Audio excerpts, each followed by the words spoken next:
Good afternoon, everyone. I am Sajita Sajan, your MC for today's event.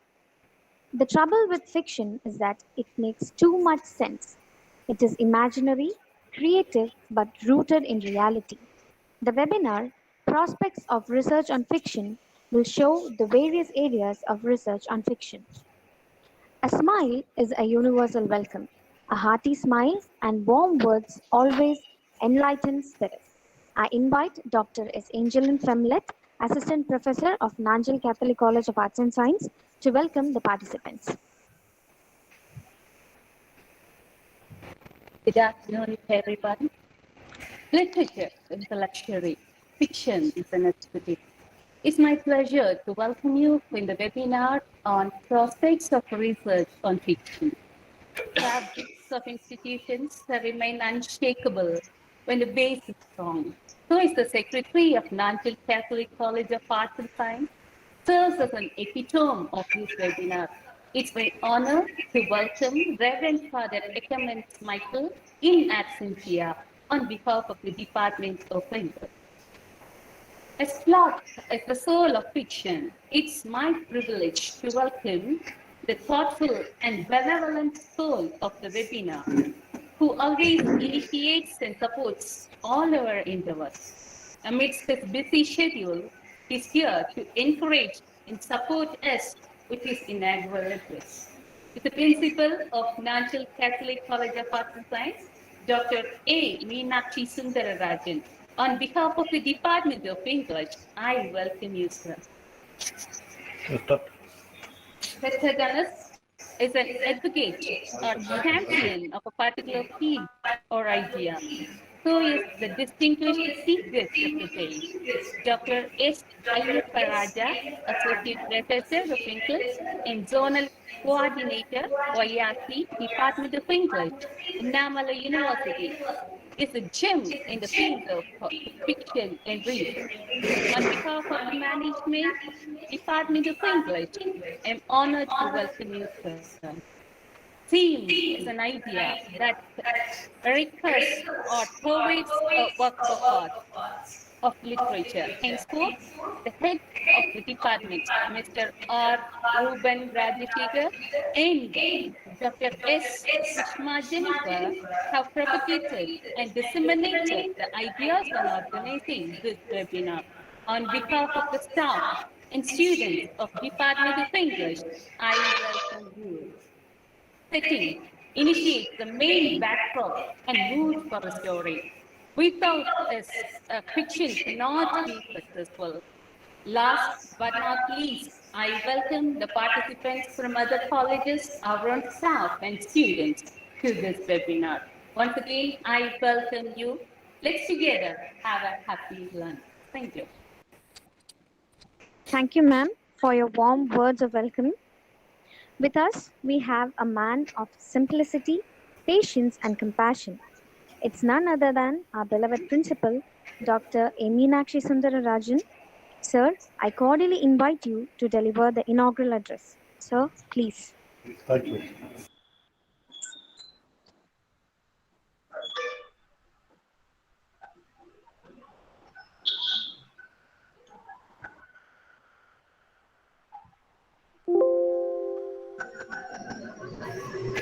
Okay.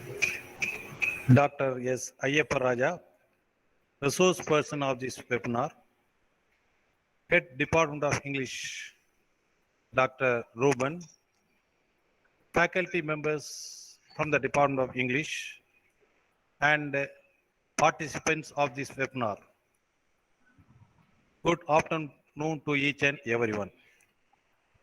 Dr. S. Paraja, I don't know about you, but my students are working as professor of economics and commerce in Annamalai universities. They are my students.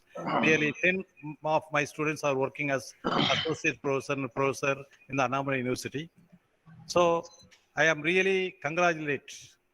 I am also welcoming you for this webinar. On behalf of the management and my own behalf, my sincere thanks to you. Thank you, sir. And regarding this, I hear you have selected a very nice topic, prospects of research on fiction. I am not well versed in English, but I may be the good researcher. I have produced more than 30 PhDs and more than 100 MPhils. I have thorough knowledge about the methodology, but methodology of social sciences are different from language. I know it. Their methodology is different. That is objectives, methodology, hypothesis. We have to prove everything else. But the methodology for the English is completely different. So I think you are going to explain this thing, etc. And regarding the prospects of research and fiction, I know my friends or my teachers working in our organization selected a topic for the research. Actually, a novel or comparative studies, everything. Actually, I advised my English faculty members to select a novel means you should have a deep knowledge about the novel.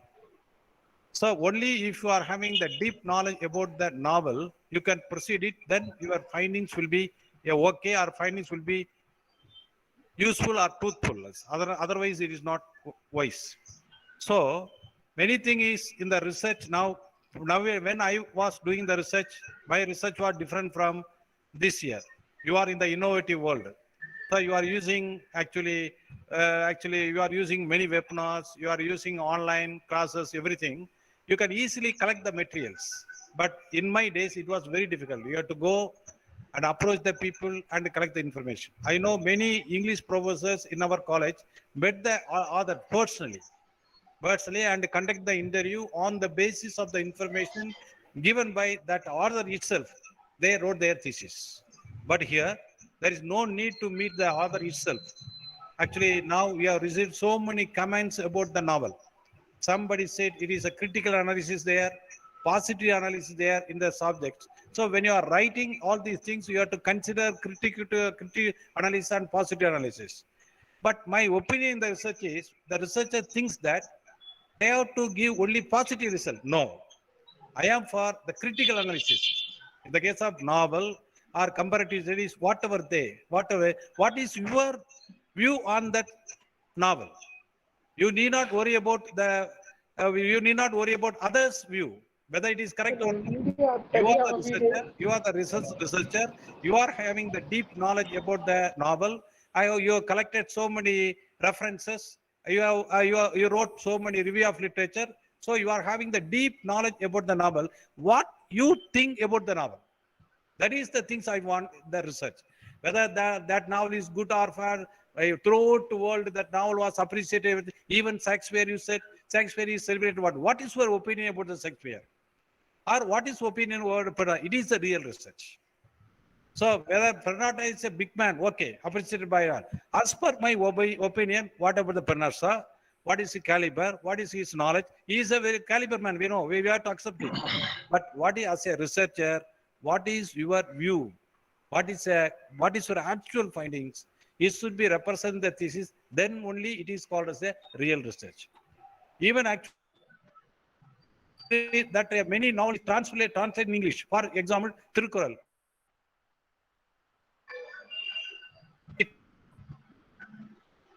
Many translated into English. But whether the translation is appropriate or correct, the Tirukkural in English, you have translated, I think so. We know what is Tirukkural says, but if converted in the English, whether it is correct or not. 1330 Kurals are there.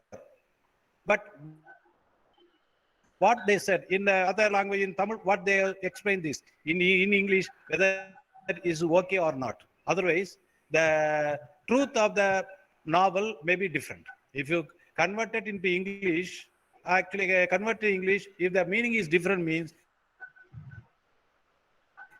there is no use. So in case of English novel, there are multiple novels written by Europeans, even R.K. Narayanan from India, and many novelists now now the present now English novelists are coming. So you think it, so now translation also coming from Tamil to English, English to Tamil, everything. My humble aim of humble request of the education is not only translation of English, but also throughout, but also all the languages, because English is a world language. Many books are converted to English. So if you compare French literature, Now the Canadian letter is famous only last 15 years. Maybe 20 years back, there was no Canadian letters. Now we are talking about the Canadian literatures. We are doing the research in the Canadian literature, everything. How the Canadian literature is different from British literature? How the Canadian literature is different from Indian literature? How the Canadian literature is different from French literature? Then only we can do the research. So why I'm telling you, there is a great scope for doing the research in English, not only novel. On the base of novel, you can do research and research. Even after getting the PhD, I normally informed my PhD students, if you have completed the PhD, you got the PhD, you are not a big man. After PhD, post PhD, what you are doing? That is important. Post PhD, what research you are doing? Then only you can be called as a real researcher. Otherwise, you can simply add PhD degree, get the increment. So, post PhD, how many papers presented? How many papers presented, or how many books you wrote? Then only we can easily judge. He is a real researcher, real PhD holders. So keep it in mind, read, and whatever may be the books and everything, you should keep it in your mind. It is your original thought, original language, original findings. Then only it will be appreciated by all. It is my complete opinion, my dear Professor Dr. Ayyappa Raja. Actually, I am very happy to inaugurate this webinar. I actually sincerely thanks the Department of English for giving me opportunity to say only some words about this topic. Thank you very much. Thank you, Unda, very much. Thank you, Sam. Thank you. Thank you so much, sir. Indeed, it was a perfect inauguration, sir. Educators are good at delivering ideas in a way that makes sense. What we often overlook is making it clear to the listener what they are in need of. I request Ms. C. Subhashini, Assistant Professor, Department of English, to introduce our esteemed chief guest, Dr. S. Ayyappa Raja, to the gathering. Am I audible? Yes, you Yes, are ma'am, you're audible, Subhash. Good afternoon, everyone. Welcome to the most amazing webinar on elements of fiction and prospects of research. I am profusely enjoyed to take the opportunity to introduce our chief guest, Dr. S. Ayyappa Raja, Associate Professor of English at Annamalai University. He is profoundly loved and respected by all. He has got great influence due to his optimistic character. He is a well-known figure for his earnest and pious behavior towards his students. He brings with future visionary towards the younger generation and acts as a spring to the contemporary world. Besides, he is a well-known poet and a critic. He inspires his readers with his enchanted writings. He has guided 10 PhD candidates and 24 MPhil scholars. And moreover, he has published 74 research articles in various reputed international and national journals. And he has presented 60 research papers, and he acted as a resource person in an international conference held at National University, Singapore. He authored and edited 4 books, namely God and Creativity in the Poetry of Said Amanuddin, English Through Literature, Edward II, and Comparative Literature and Translation. He served as an expert in the workshops on review of new English textbook and workbook for Tamil Nadu government schools. He has published nearly 20 poems in the popular periodicals. He has been serving as an editorial board member of the journals like Notions, Literary Confluence, Voice International, Writers Editors Critic, and International Journal on Multicultural Literature. He is an executive member of the Guild of Indian English Writers, Editors, and Critics. And it is an honorable moment for me to reveal the truth of my cherishable professor, Dr. S. Ayyappa Raja. I am wholeheartedly happy to say that I am one of the students who observes his treasured values in the classroom.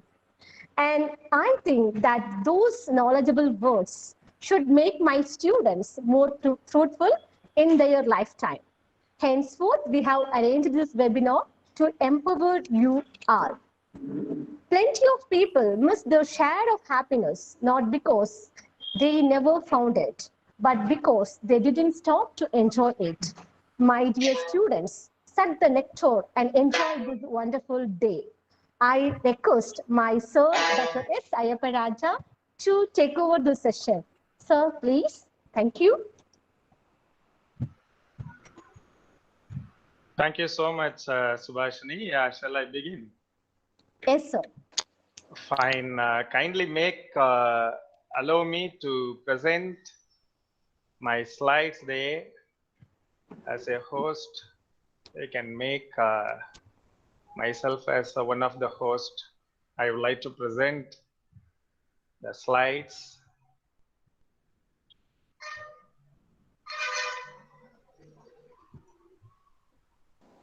Sir, I think you can present it without even being a host.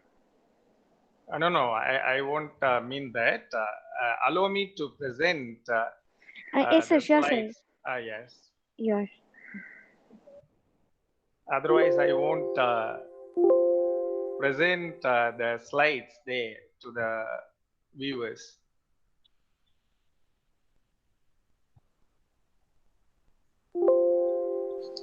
So you're logging in through another account or something like that? Yes, this one which I am speaking now. Yes, sir. Okay. This one, you can make this one as.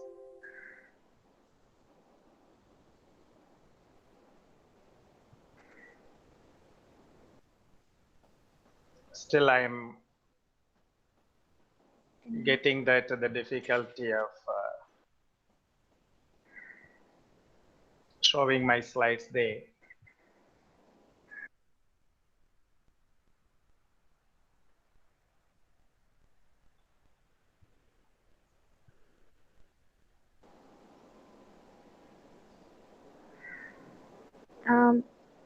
Sir, can I please know what difficulty you have in presenting it? Actually, that present now, when I give that present now, I had to, actually it is not opened.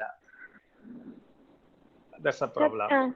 So there are three dots in the right hand corner of your Yes. screen, sir. Please click that and you'll have a option called share screen. Yes, I have that already. The present share screen, also the captions of settings, whiteboard. Actually, that present now, a window, that screen, normally we do that. Okay, sir.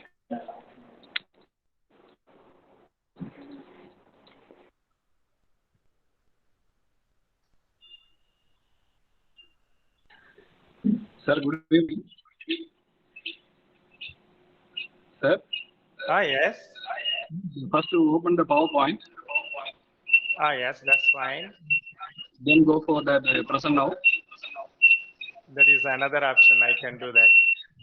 Yeah.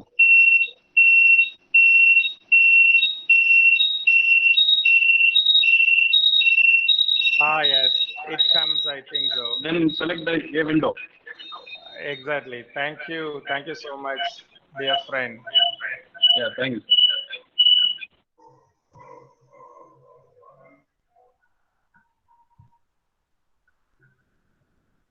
Does it appear now, ma'am? Yes, sir, it's visible now. Okay, fine. Good. The most respected principal of Nanjil Catholic College of Arts and Science, Kaliyakovilai, Professor Dr. Meenakshi Sundaram sir, the learned faculty members and head of the Department of English and other faculty members of Nanjil Catholic College of Arts and Science.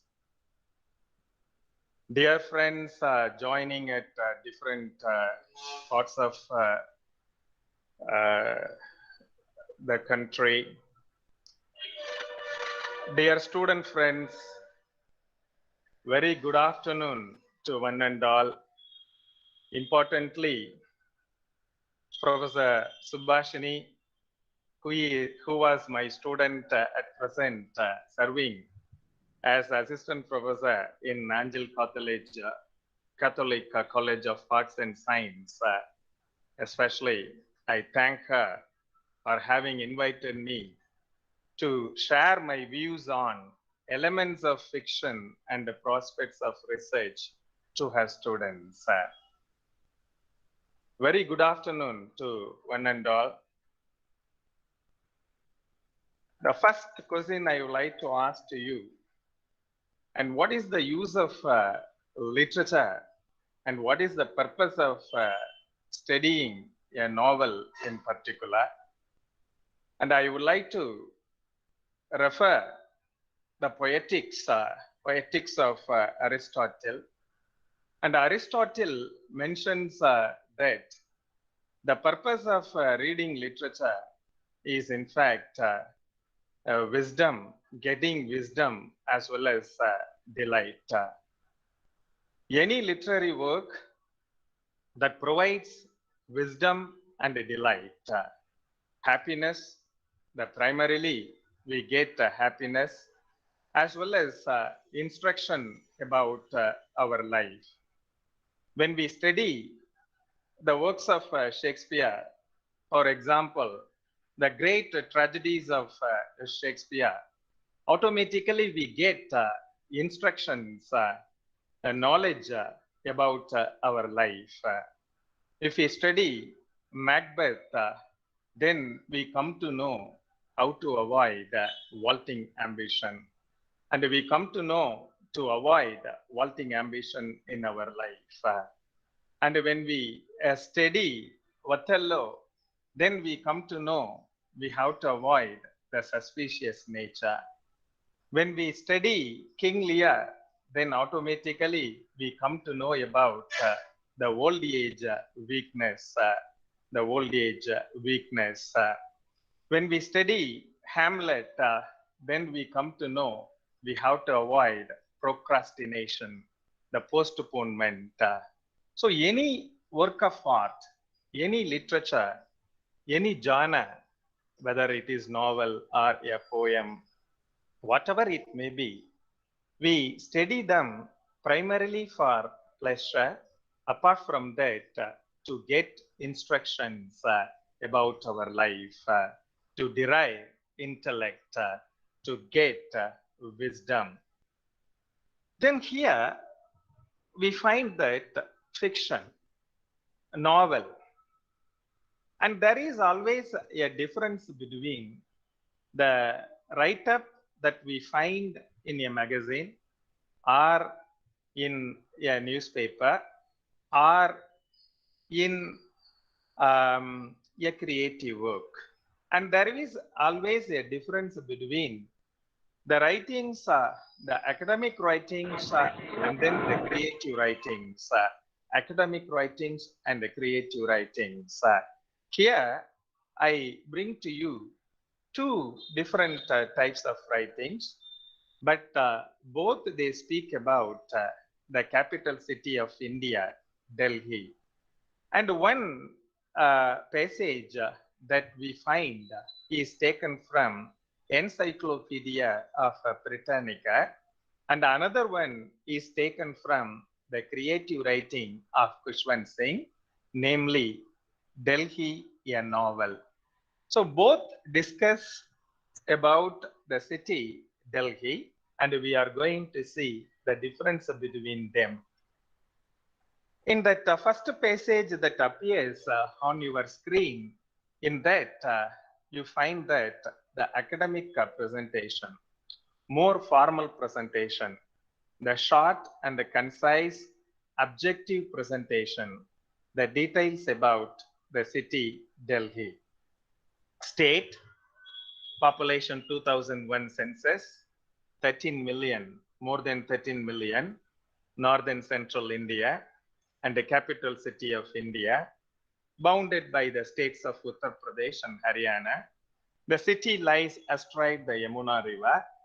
So the detail that we find about the city Delhi objectively, without any personal reference, without any favor or without any sort of personal attributions.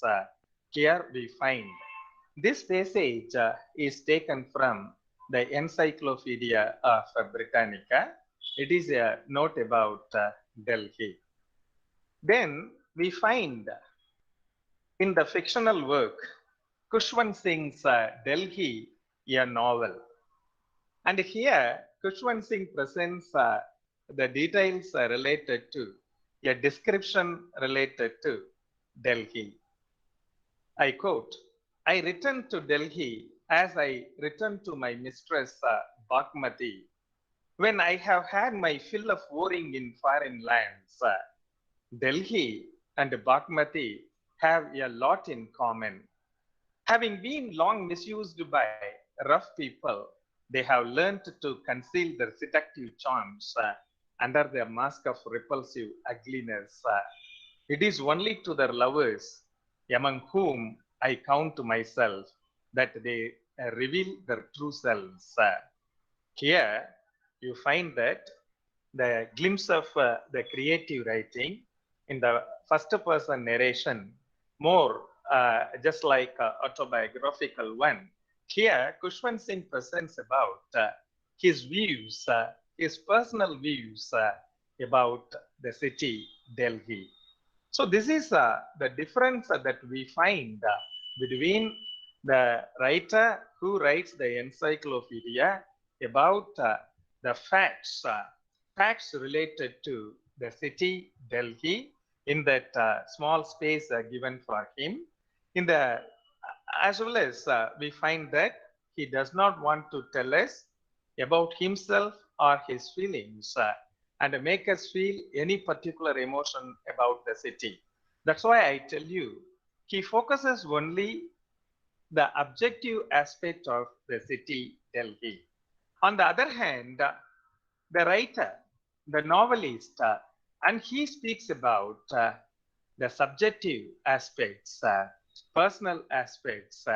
In fact, he has used the first person, that autobiographical narration here. The purpose of Kushwant Singh is different from the purpose of the Britannica's encyclopedia's writer. Kushwant Singh wants to communicate, the novelist wants to communicate feelings and emotion.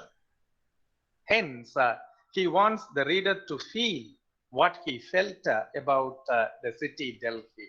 So the artist or the creative writer brings out the fuller and the deeper sense of everything in the world. So they study closely the objects, they study closely the world, and they bring their perceptions to the world, to the reading community, to the reading community. So the traits of good literary work we have to look at, which are common to fiction, which are common to fiction. Permanence. Any good literary work certainly will have the quality of permanence, otherwise called immortality. So the art is immortal, man is mortal, as John Keats has presented in Ode on a Grecian Urn. We students of literature, learners of literature, we know. So the art is permanence, and it has that immortal quality. A good literary work, a good novel that can stand the test of times. The next aspect we find the psychological truth. Otherwise, it is called the artistic reliability. The artistic reliability. The fiction writers, they make the readers to follow their presentation, and they make the readers to believe whatever they present to them, and they make them to follow their narration, their presentation. So they make them believe whatever they write, their comments about life, whatever they would like to present about the characters. So this is called the artistic reliability.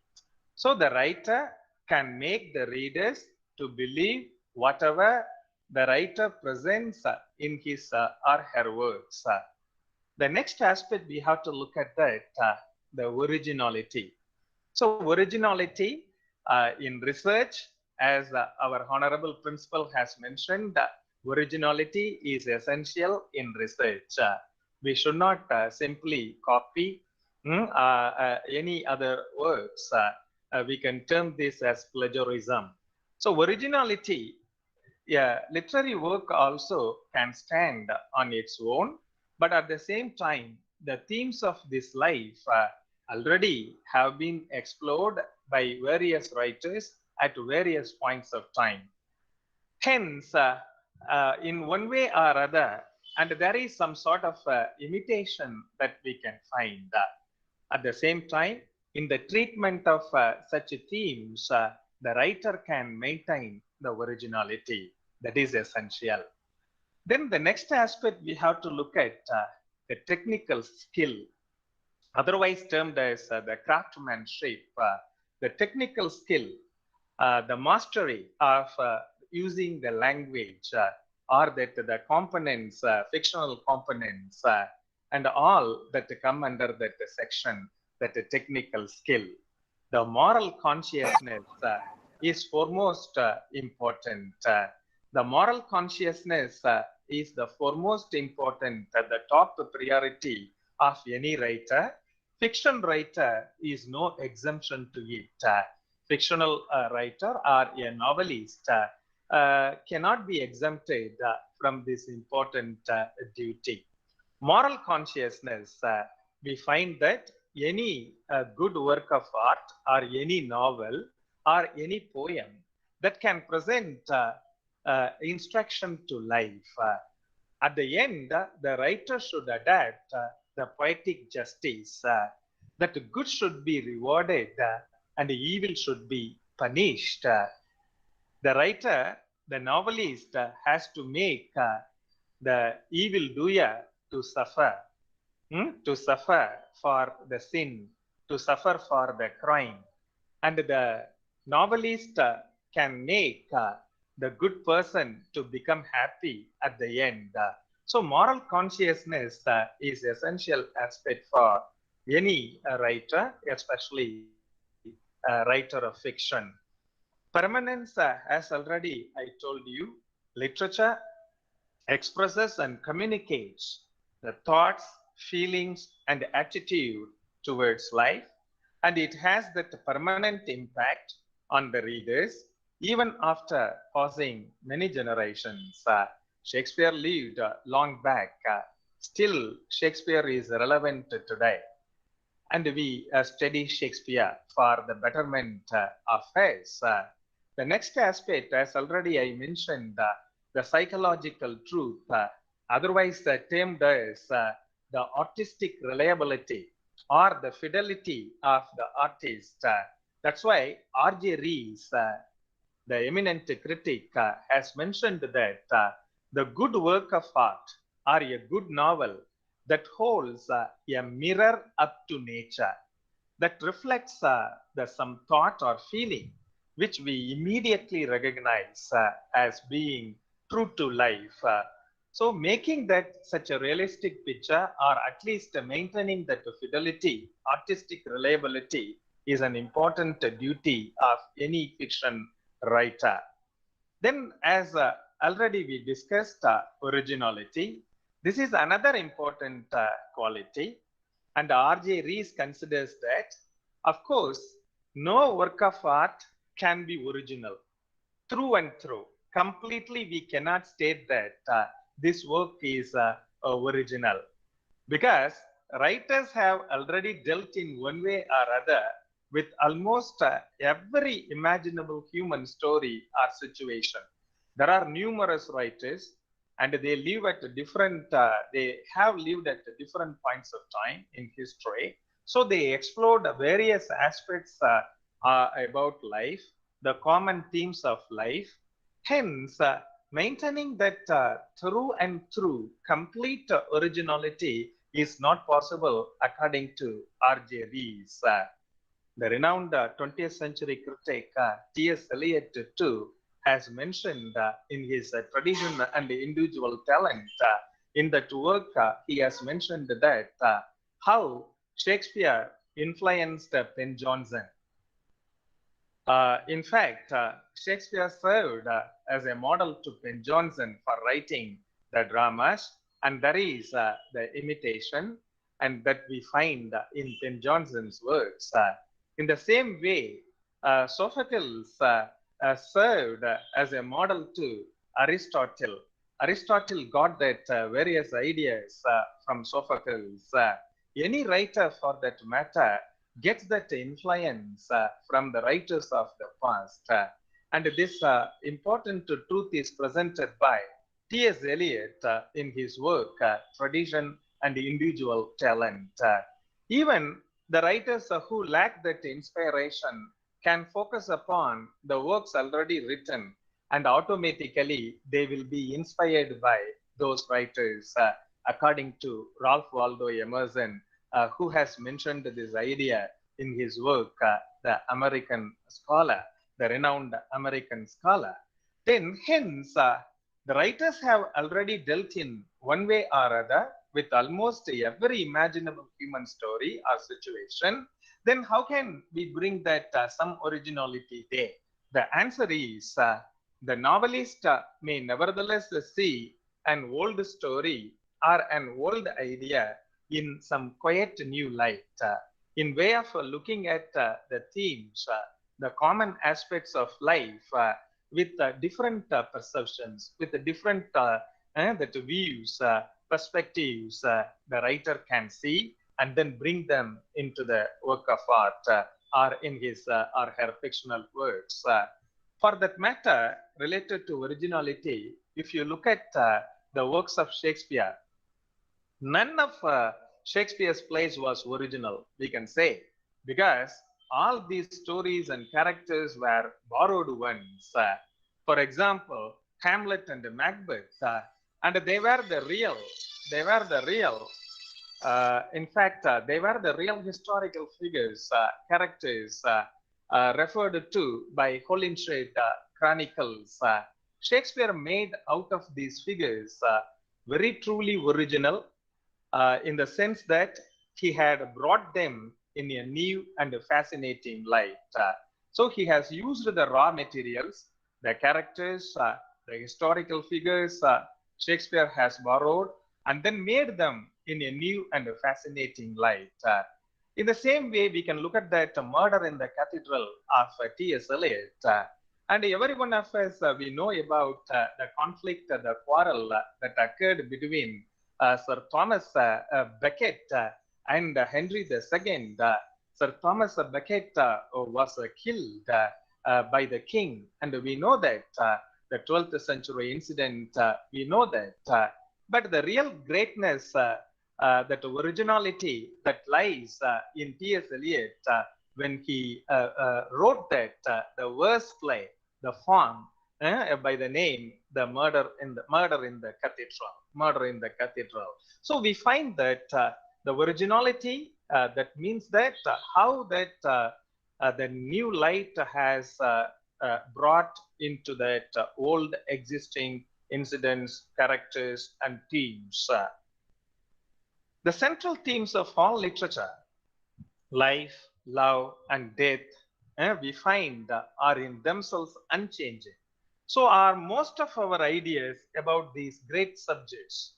Yet, writers continue to discover the new ways of looking at them, and they will continue to do so as long as mankind exists. So originality then consists not of inventing new themes, but of seeing and expressing the old unalterable themes in new way. The technical skill as well as the craftsmanship. And this actually means, as already we find that writing is not only a matter of ideas and inspiration, but also of practice and technique. Not all can become writers. The creative sensibility is essential. The creative sensibility is essential. Even people who get that the creative spirit, the creative sensibility, they cannot write always or all time. Inspiration is very much needed. inspiration is very much needed, whether it is a poem or any literary art or any art for that matter. Inspiration is very much important. At the same time, apart from inspiration, the practice and the technique both are essential when you become a novelist or a poet. So the art that we find that the art of the poets and the novelists, that we find that they master them with a great effort and practice. And there is no formal course for poets, and there is no formal course or teaching for the writers. At the same time, some amount of that practice and the technique both are needed. Practice is needed for these writers. So literature can only come alive through the creative imagination, as already I mentioned. Without this, the technical skill in the world is useless. Yet, it is equally true that without some technical knowledge and the craftsmanship, no good writing is possible. As we discussed initially, the moral values are very important. Any literary work for that matter, at the end, the writer should present some instructions about life, and he can make the real sense for the terms good and evil. Marion Crawford, the critic, has mentioned novel is a pocket theater. That we find that in a novel, both plot as well as the actors. Further, in novel, we find costume and the scenery also. The story is enacted on the stage by the characters for the audience that can be termed as a drama. In novel, that we find the elements of scenery as well as costume by the writer. Writer makes all these in the form of word picture. In the form of word picture. The chief elements of fiction, and we have to look at the important prominent elements of fiction, and first among them, plot. Plot, that means the structure of its actions, the careful arrangement of incidents, then the characters, they are men, women, nowadays transgenders, and the third gender, all they appear as characters. Dialogue plays an important role in a novel. Not only in a drama, dialogue plays an important role in novel too. Conversations. Setting is an important element and a component, fictional component. Setting, that means the action. When does the action take place? The time, the period. Then automatically, where does the action take place? That place of action as well as time of action, that can be termed as a setting of the novel, setting of the story. Then style, the usage of language and the narrative technique, and that importantly we can focus upon for research. Certainly we can focus upon this innovative field, a narrative technique, which we are going to speak shortly. Then the stated or implied philosophy of life. Stated or implied philosophy of life. This is called the instruction, and that the writer has to present the instruction at the end of the work, end of the novel. Most importantly, the plot should have the universal applicability. Universal applicability. The plot is made of raw materials, which should have the universal applicability. The greatness of the writer lies in the mastery of handling the raw materials, as well as the themes which he handles or she handles, that can be applicable to all sections of the society, all over the society, not only for any particular section or caste or creed or nation. The novelist can treat themes that can be applicable, that can be universal, that can be applicable to all over the world, that can be universal to all over the world. Popular taste and critical taste, and these two terms are coined by Edgar Allan Poe in his work, The Philosophy of Composition. The Philosophy of Composition. Popular taste, that means that commoners' expectations in reading a work of art, a novel, or a poem. Critical taste, that means that the expectations of the scholars, how they estimate, gauge, and understand the work of art. The writer can satisfy both the expectations of the common people as well as the scholars, according to Edgar Allan Poe. And he has presented this idea in his work, The Philosophy of Composition. So, a good novel that can satisfy both the popular taste as well as the critical taste. And there must be the quality of authenticity, as we discussed, the reliability, the artistic reliability, that is essential. That depends upon that the elements of the individual power, elements of the individual power of the writer, the technical skill of the writer, and the writer's knowledge about life.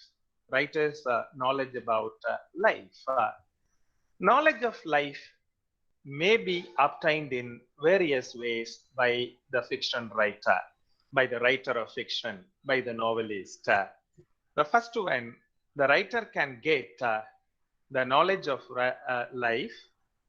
He can write, he can get the knowledge of life by direct personal experience. Direct personal experience. For example, Ernest Hemingway served in the World War, and he had that war experiences, personal experiences, and he presented in his novel For Whom the Bell Tolls. For Whom the Bell Tolls. There that he created the character Robert Jordan, and the character Robert Jordan has participated in the Spanish Civil War, and he made that story For Whom the Bell Tolls by his own experiences which he had at World War. So the direct personal experiences of the writer, the novelist, Ernest Hemingway, that helped him to pen that story For Whom the Bell Tolls. Here, the researcher can focus upon the autobiographical elements of the writer, autobiographical elements of the writer, the personal life incidents, how these personal life incidents are recorded, are attributed in the respective works of the writers. This can be a good prospect, good chance. There is a scope for the researcher to focus upon.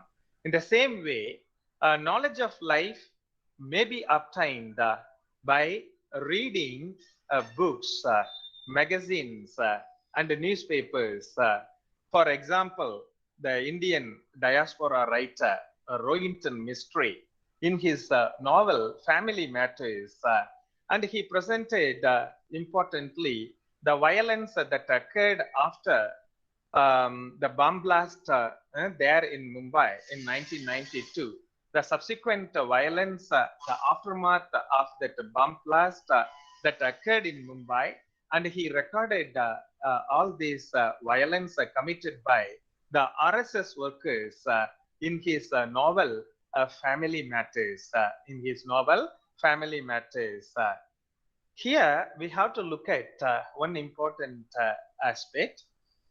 This writer, Rohinton Mistry, at the time of the violence that occurred in 90s, the early 90s in Mumbai, at the time of the violence, Rohinton Mistry was not in India.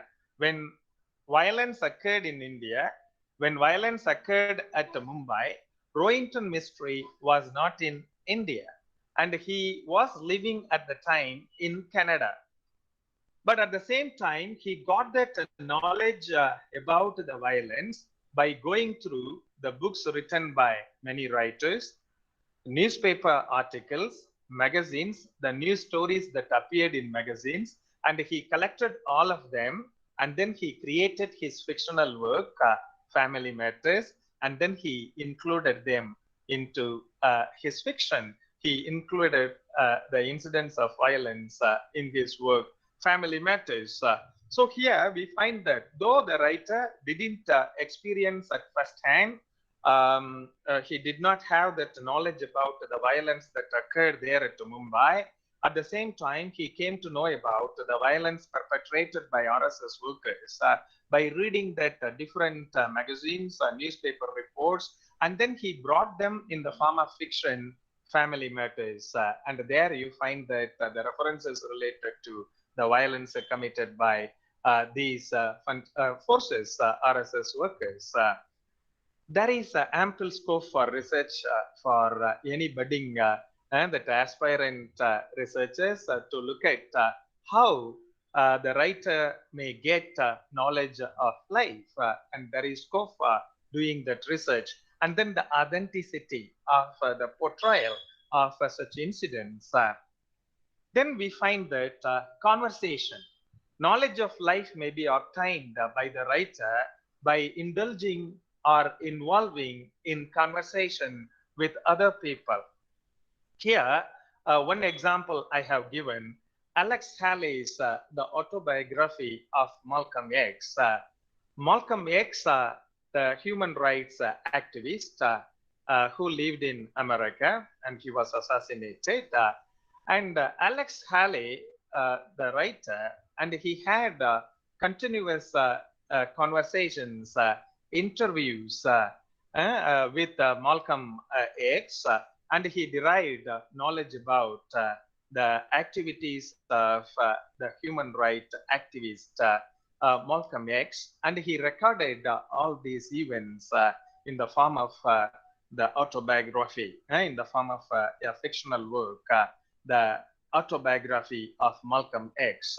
And he termed this work as faction, fact plus imagination, faction.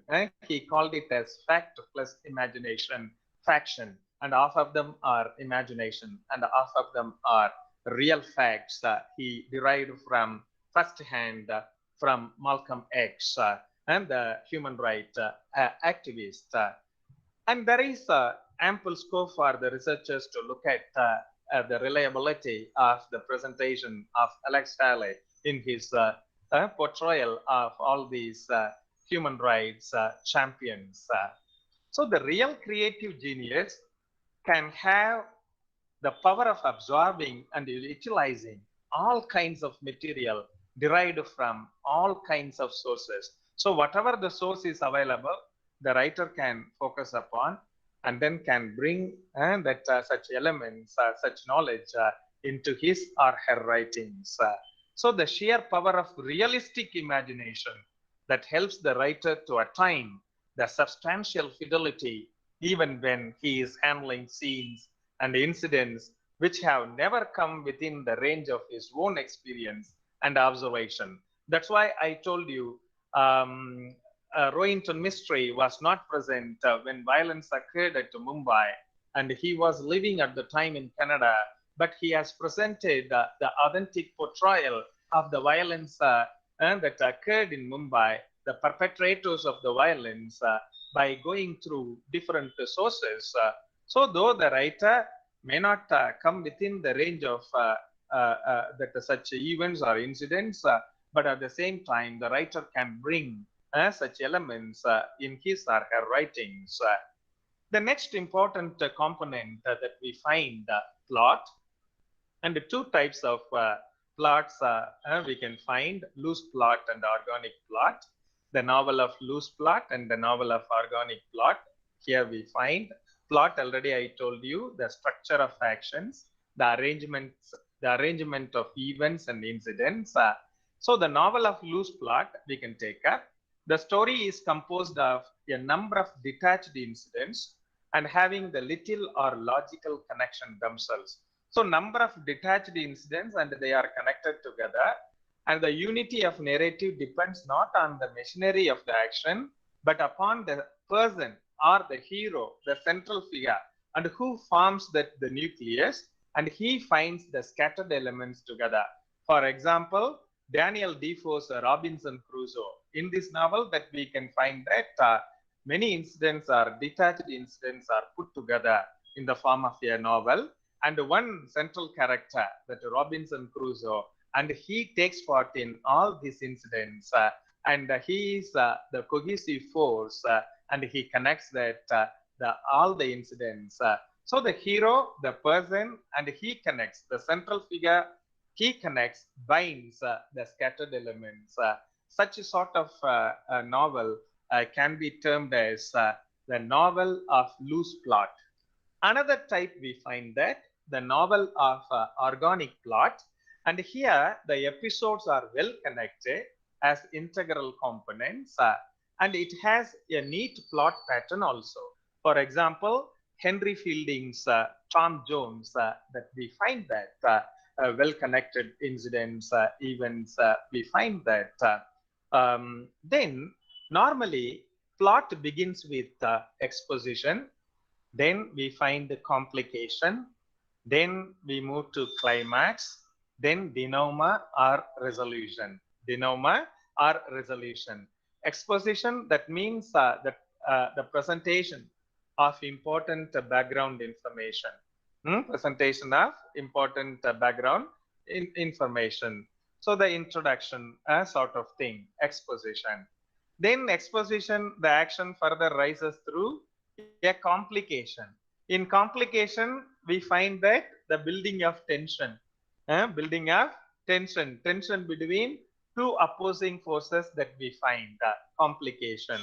Then further, it leads to the turning point, climax, and one section or one force that gains ground, gains upper hand. Then that leads to the final aspect, denouement or resolution, the end of the conflict that we find. Then we can draw that line, the dramatic line. Every plot that we may trace more or less clearly what is called the dramatic line, and the pyramidal structure that we can find. If you look at the slide, then you can understand that at first exposition, the beginning of the action, then that leads to the conflict, that the conflict that originates, that begins, then the action grows, the growth of action that you can find.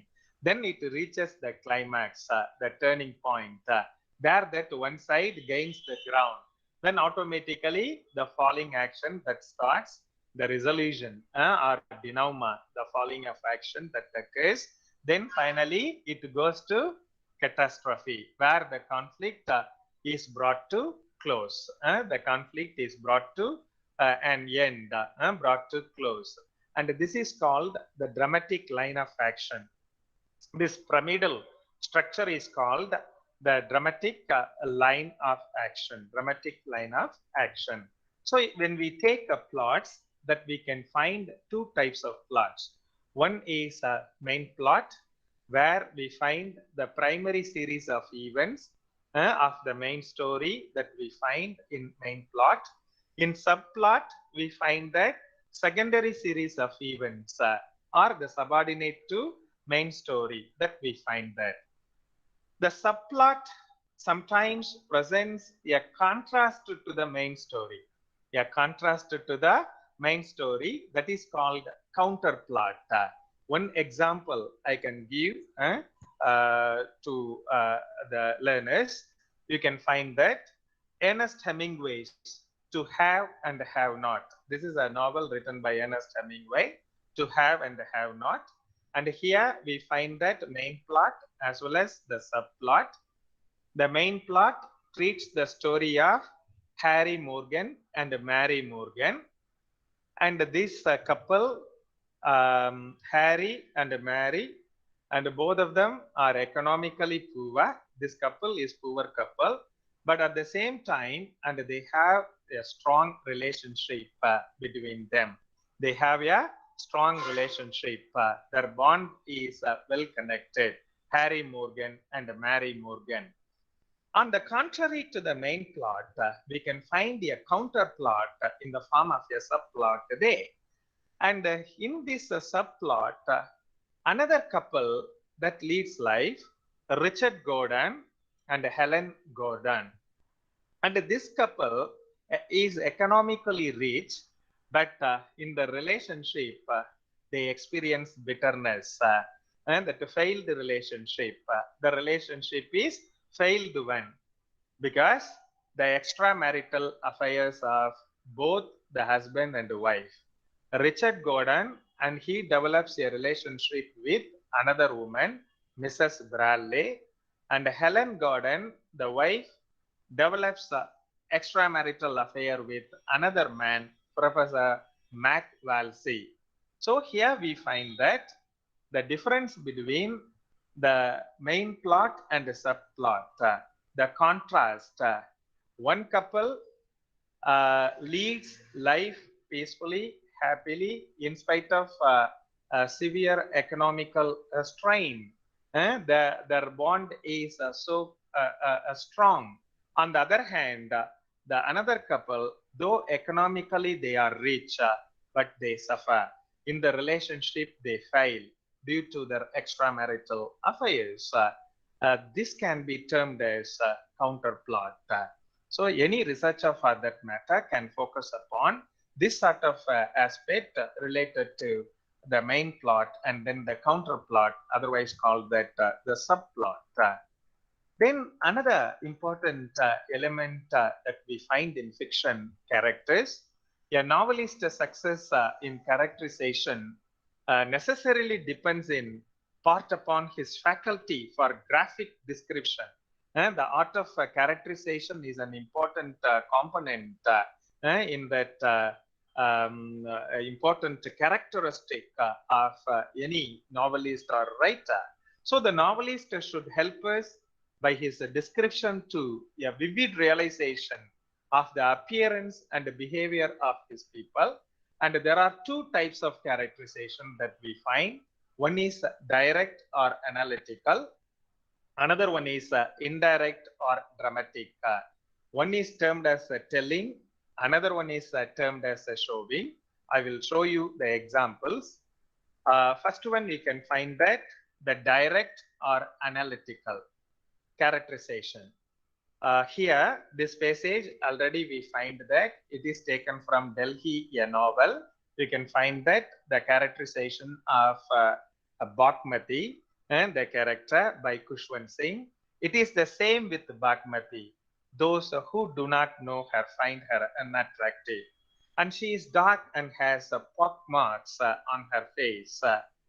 Kushwant Singh directly presents the details about the character Bhagmati to the readers.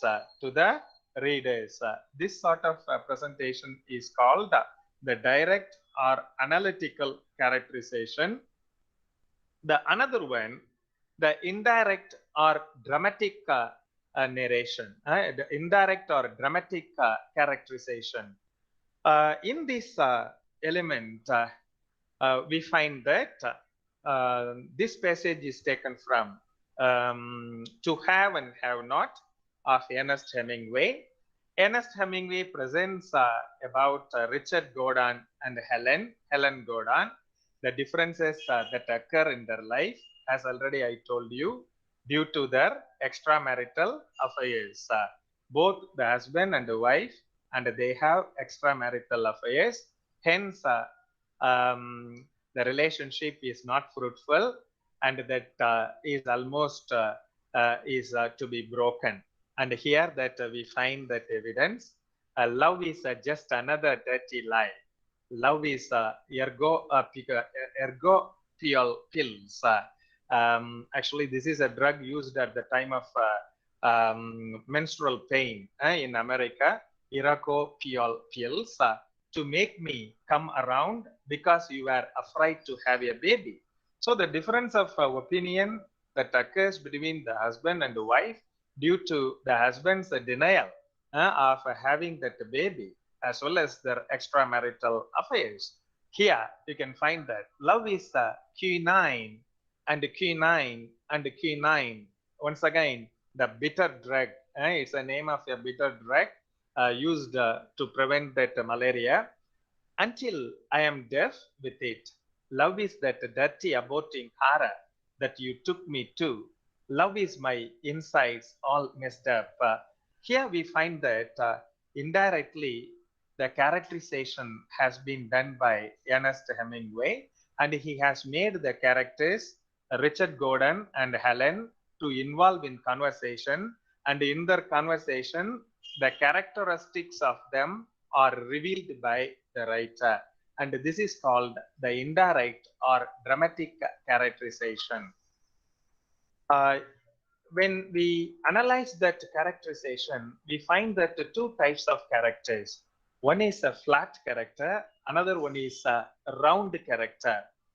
If a change takes place in the attitude of the character, then we can term that character as a round character.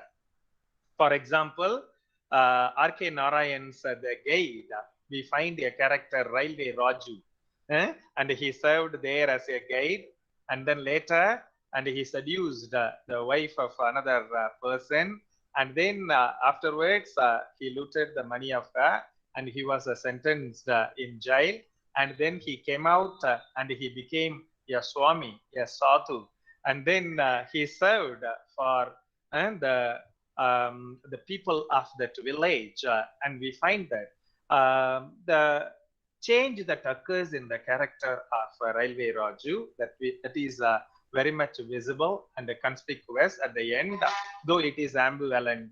The end of the novel is at the same time we can term that the character of that Railway Raju, in fact, a round character.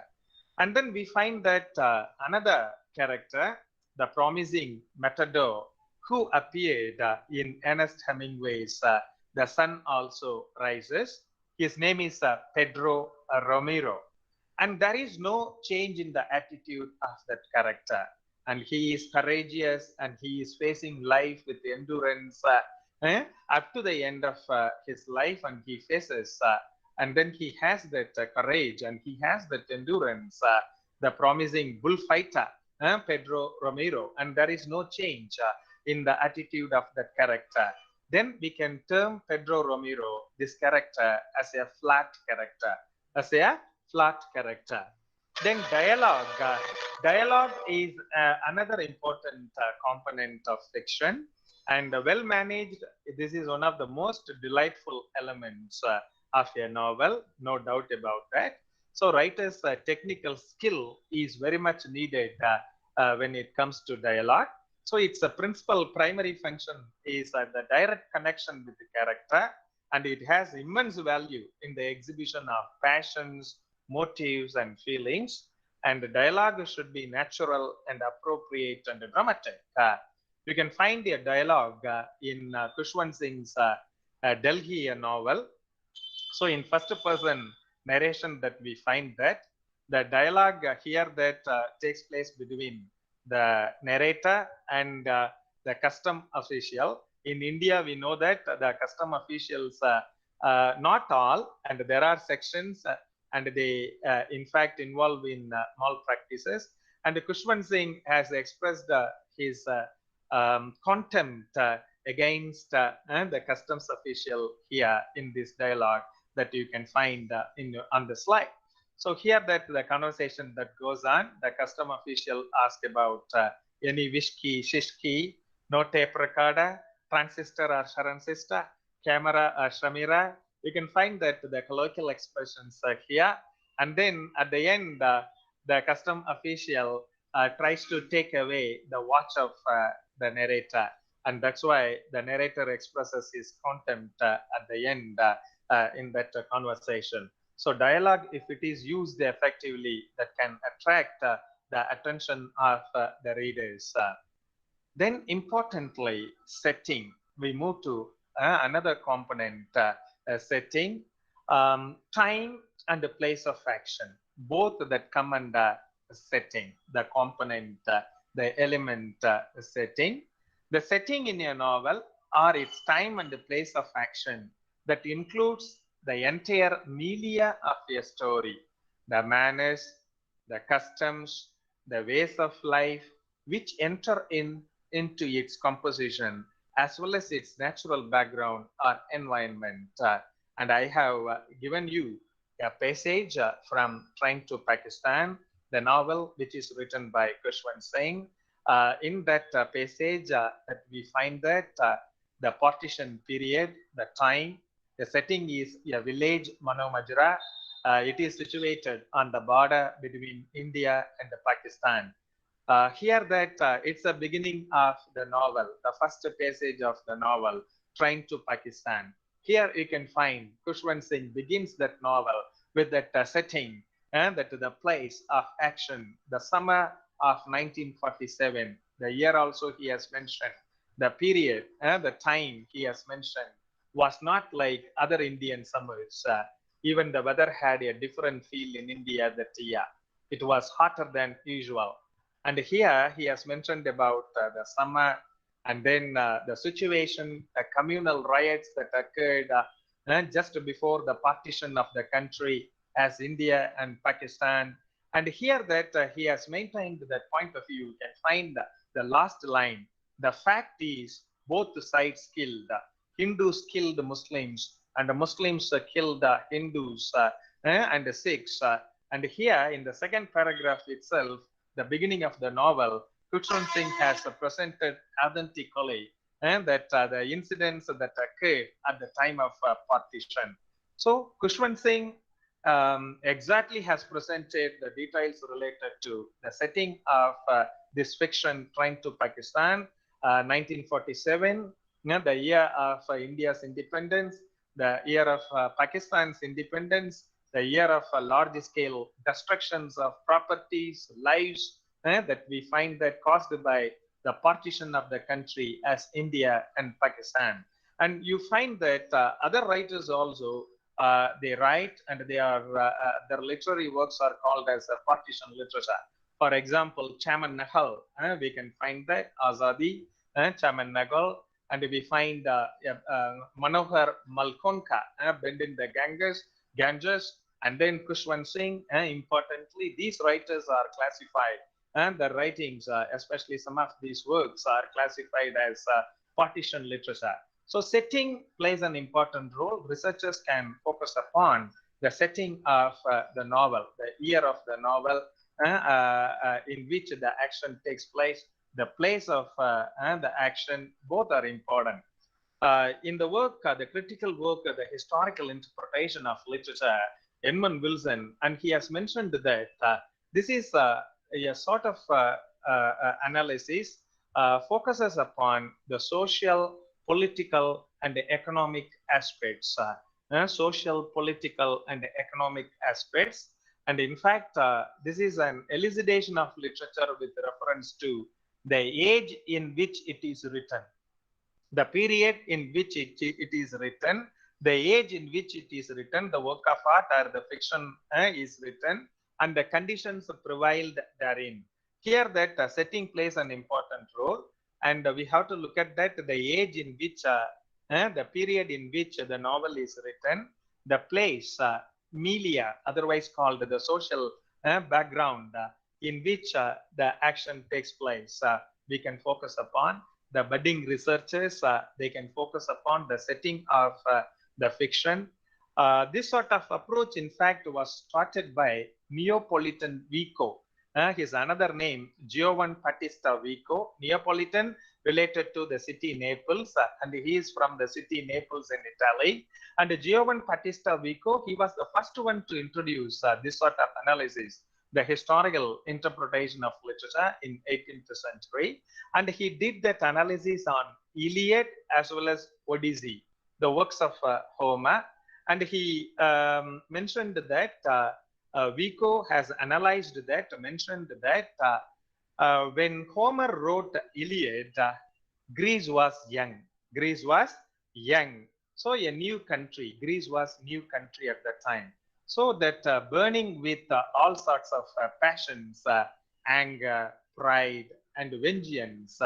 Hence, the national characteristics of anger, pride, and vengeance all can be found in the character of Achilles.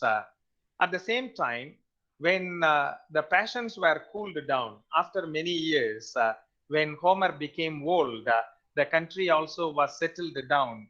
At the time, Homer wrote Odyssey.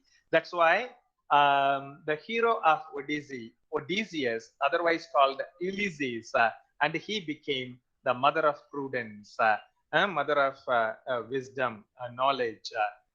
Vico has termed that nations, like individuals, have their infancy, and that's why the setting is important. Important fictional component. Researchers can focus upon the setting, the time, as well as the place in which the action takes place. Northeast part of Greece celebrates Iliad. The reason the Trojan War took place there. Southeast part of Greece celebrates Odyssey. The reason Ulysses, Odysseus, and he ruled that region. So the place is essential for any literary work, especially the fictional work. The setting is essential. Researchers can focus upon the setting of any fiction, any novel for that matter. Your work will have to be judged with reference to the geographical as well as the climatic conditions in which it is written. And Dr. Johnson defends that Shakespeare falls due to this. In fact, Shakespeare wrote all his plays not for the scholarly analysis, not for reading.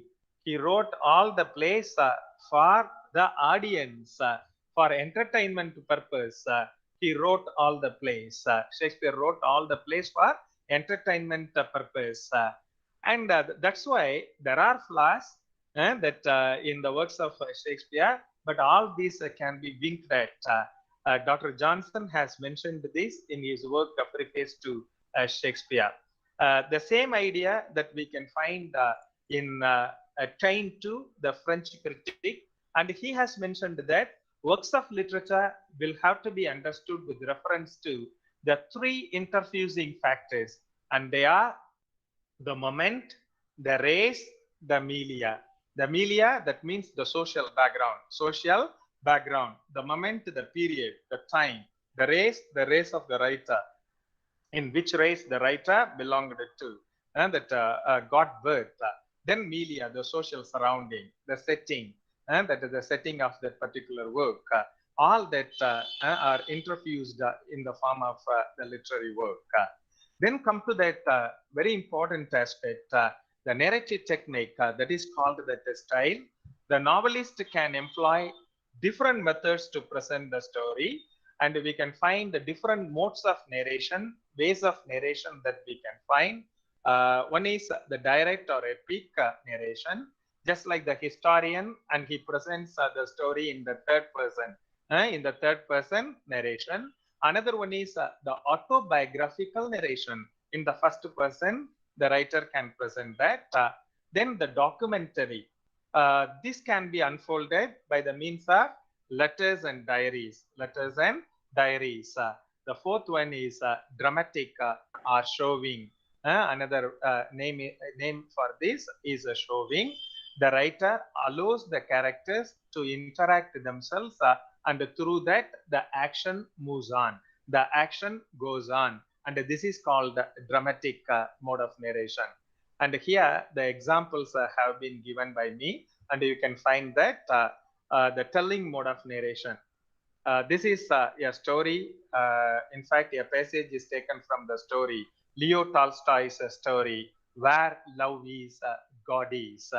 You can find there in a certain town, there lived a cobbler, Martin Avidite by name, and he had a tiny room in a basement, the one window, and then it continues, and he is God-fearing, and there that Leo Tolstoy directly supplies the details about the character Martin Avidite, the cobbler, and he has mentioned all the characteristics of the character, features of the character to the readers, directly telling and directly telling mode of narration and directly presenting everything in the form of telling here that we find. Then the example for autobiographical mode of narration, already we saw that I returned to Delhi as I returned to my mistress Bagmati. For your understanding, for easy understanding, I used the same passage here too. Autobiographical mode of narration of Kushwant Singh that we find in Delhi, a novel, and he describes about Delhi as well as Bagmati, the central character. Here we find that. Then the documentary mode of narration. I have given that two works here, and you can refer on your own, since that it is too lengthy to present the letters in that slide. That's why I mentioned that Ambrose Bierce's short story, namely Jupiter Doak, Brigadier General. And you can refer this story, then you can understand that how, with the help of the documents like letters, and then the story can be that taken can be carried, the action can be carried by the writer, you can find. Then the color purple. The color purple, you can find that Alice Walker, and this is the best example for that epistolary novel that we can find that. Then we are running out of time. I would like to present some important aspects related to that telling. With that, I would like to wind up my presentation. The scope for research I would like to share. And here you can find that the rhetoric of fiction, the work which is written by Winnie C. Booth, there that he has mentioned about the two methods, the telling and the showing. Telling is very simple. When the writer tells that everything that supplies all the details about the characters, the thoughts of the characters, motives of the characters, feelings of the characters directly to the readers, then this can be termed as telling.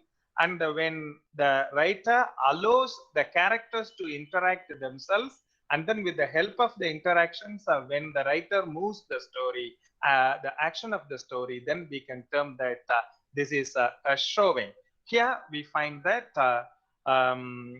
these two modes of narration, Homer intrudes multiple times in his works, both in Iliad as well as Odyssey, that we find that, because he needs the opinion of the readers in favor of both Achilles as well as Odysseus. Hence, he supports both the Greek warriors. In both the works, Iliad and Odyssey, we find that he often intrudes into the work.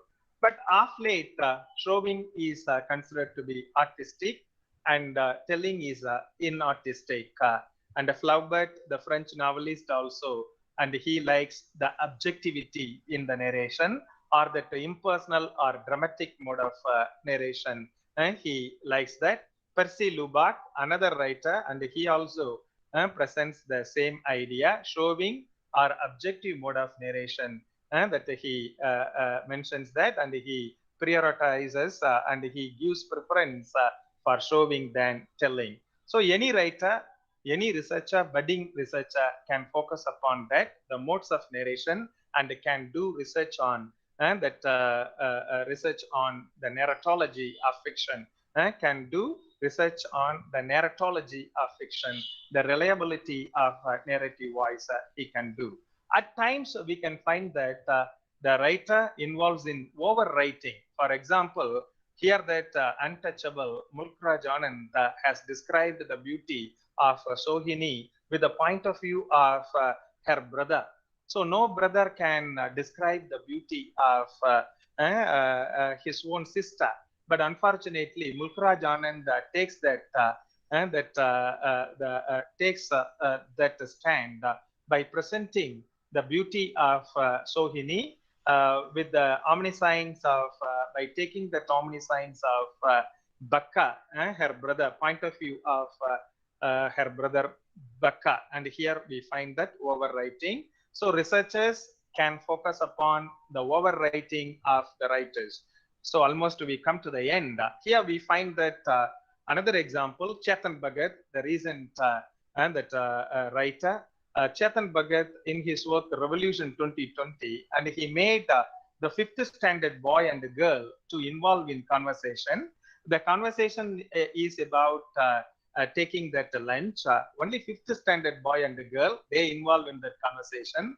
But the girl speaks about that dieting. The girl speaks about that maintaining that slim body. Only fifth standard girl.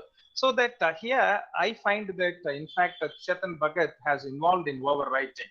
It is unimaginable even for children and that the fifth standard children that speaks about dieting, and we can find that the last line, I am dieting, I don't want to be fat, Aarti said, since she wants to become an air hostess, that we find that. So there is enough scope for the researchers to focus upon all these aspects of narrative techniques. At the end, we find that whatever the work it may be, trivial it may be, and there is always the implied philosophy or that stated philosophy about life. And we have done that analysis today related to all the important components, fictional components, and then relevance to do research on them. And I hope that I have thrown some light related to the basic elements of fiction and how the budding researchers can do research on these basic elements in fiction. Apart from that, the so-called already existing approaches, different approaches like feminism, and that we find that gender studies, and we find that eco-criticism, and we find that caste discrimination or racial discrimination, and we find that archetypal that approaches. There are different sorts of approaches, and apart from that, basically we can look at all these fictional components, and then we can focus upon the setting. We can focus upon that the narratology and the narrative voice that presented, the modes of narration of the writer, and we can focus upon these elements also, and we can throw some new light to the literary world.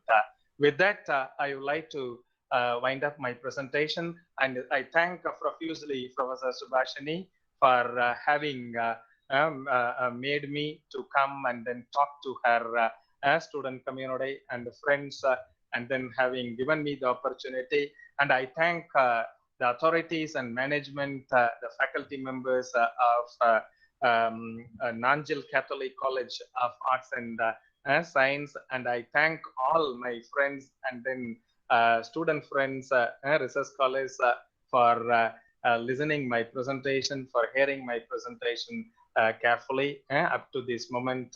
Thank you one and all. Thank you so much. Thank you.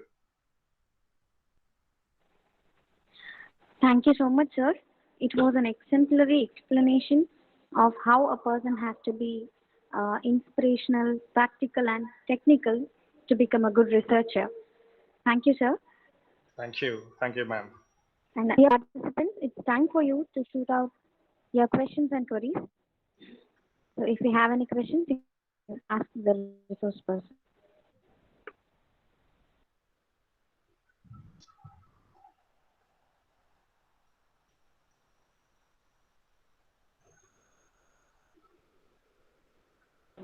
Participants, you can put the questions in the comment box also.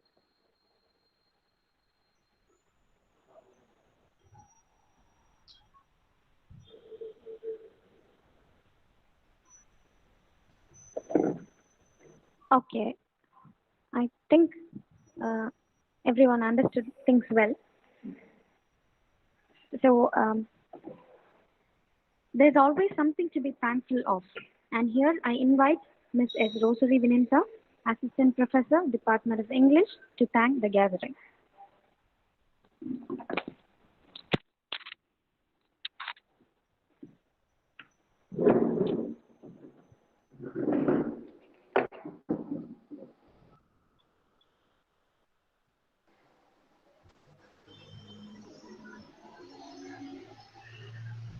Okay. which springs from the soul. It's such an honor for me to get the opportunity to express my gratitude to you all for your presence and participation in this webinar. First, I would like to extend my heartfelt thanks to the Honorable Chief Guest of this webinar, Dr. S.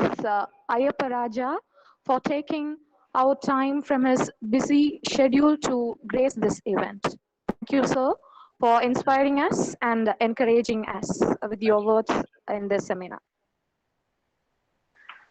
Next, I extend my hearty thanks to the Secretary of the College, Reverend Father M. Michael, for being the inspiration to organize this webinar. Thank you, Father.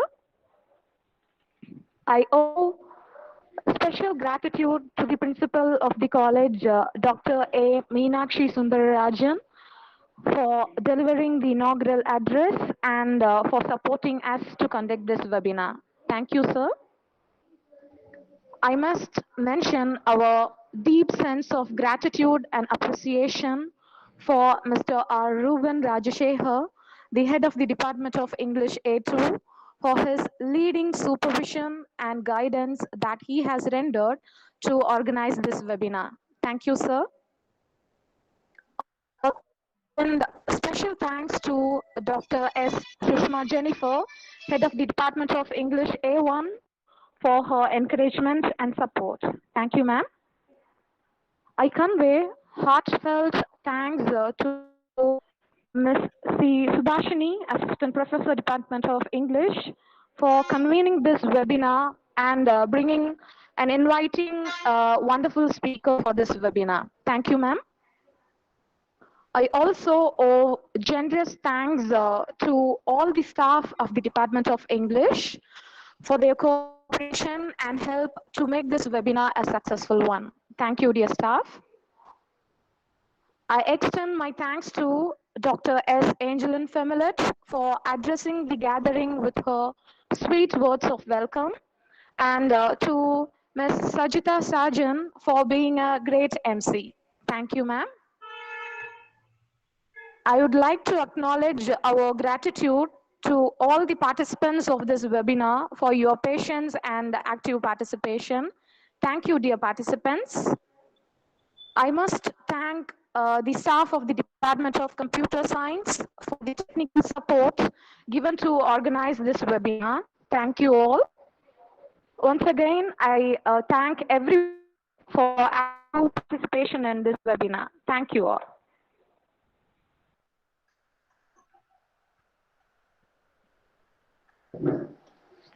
Thank you so much, ma'am, for your good words of gratitude. Dear participants, it's time for you to fill up the feedback link. It will be given in the chat box very soon. And for the PG students of our college, you will be getting the feedback link through your WhatsApp group. So, thank you one and all. Hope you all had a good and knowledge enriching time. So, thank you so much. Thank you. Thank you, one and all. Thank you.